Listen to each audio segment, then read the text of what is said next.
Hi everyone, Amlet here.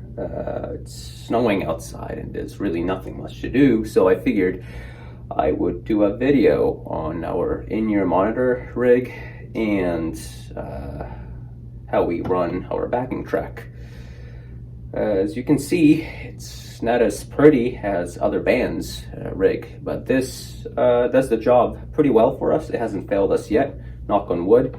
And it's very affordable. I know InEar Monitor rig can cost like $5,000 and upwards. This one, I think it was under $2,000, to be honest with you. But yeah, let me go over this pretty simple setup. We'll start with the top, and then we'll go through the routing and how we use this thing. Up at top is the power conditioner. Basically, this thing runs the entire rig, and it provides power and surge protection for the entire setup here. Nothing fancy. It's pretty cool. It's got, I think, like 8 outlets in the back. Anyways, and this right here is the Soundcraft UI 16, and this is really the brains of the operation, basically. And we picked this one because, as you can see, we have 4 members: drums, bass, 2 guitars, and we needed 4 aux for InEar monitoring. So we got that one. Affordable, easy to use. I know the industry standard is the Behringer X32 or the X-Air series, but we got this one. We're pretty new to InEar monitoring world and running backing tracks, so yeah, it's working out pretty well for us so far. And yeah, lastly, this is the splitter. Basically, our instruments, backing track, and all that stuff goes in here. There are 2 whips. One goes to us, and there's another one of these in the back, and that goes to the front of the house engineer, and the sound guy can take the guitar, backing track, or whatever else he would like to use, and he does his own mixing for the front of the house. We get to have our own, and we do our own InEar monitoring. So that is the basic setup. And yeah, to run this, it's pretty simple. Let's say we're doing a show and it's just the guitar today, nothing else. I would take this, which is the guitar, out, and then first we would put it in here, number 4, labeled guitar. So that's me.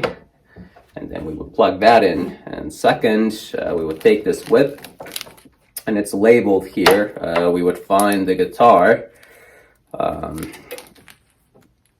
and this is it. So we then run again right here. So now this guitar input is going through the InEar digital mixer here, which we have an app on the phone where we can quickly adjust the sound. It's got EQ, compression, gate, all that stuff in it too, which is helpful. So this is the app I was talking about. It's called Mixing Station. You can get it for about $5 on App Store. This is what you see. You can rename all the channels. So I have my name highlighted in the green box, indicating that is my InEar monitor aux, and I get to control the instruments, backing track, and click track through here. Next is our InEar piece, and you go to the aux. So that's the InEar out. And we use this X5U4. We have 3 of these. That's the transmitter, and then this is the receiver. It used to be like $180. Now I think it's like $230. But our guitarist and the bassist, we all use this. The only thing about this is I think it only transmits 250 hertz, which is the most occupied and used wireless frequency, and it's only got 6 different channels. So if it's a venue where there's a lot of wireless stuff going on, it might be an issue. So far, we haven't had an issue. Battery life is like 4 hours, which is plenty for us, given our set is usually about 45 minutes anyways. And we do long practices, like 4 or 5 hours at a time, and it hasn't stopped working or anything. No issues again so far.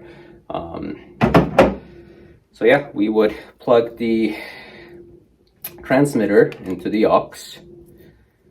We would turn it on, and we have a Velcro on top of the rack. So yeah, we just kind of tape it there. And our drummer does not use a wireless InEar. He has the wired one. We got a Behringer MA400, which is like $35. Simple, kind of the same idea here. Our drummer's name is John, so it would be here. Plug it in, and yeah, you're good to go. This is also powered by the Vermin up here. The rack cost about, I would say, $200. The power conditioner, we got it used for like $50. Soundcraft, I know the brand new cost is about $500. Again, we got it used for about $400. The Seismic Audio splitter, I think it's usually about $215 or something like that. Got it on sale for about $180. Again, X5 U4, it used to be about $180 brand new. Now it's about $230. So there's that. One thing I will say about this setup, Soundcraft does have its own wireless router, but it's not reliable.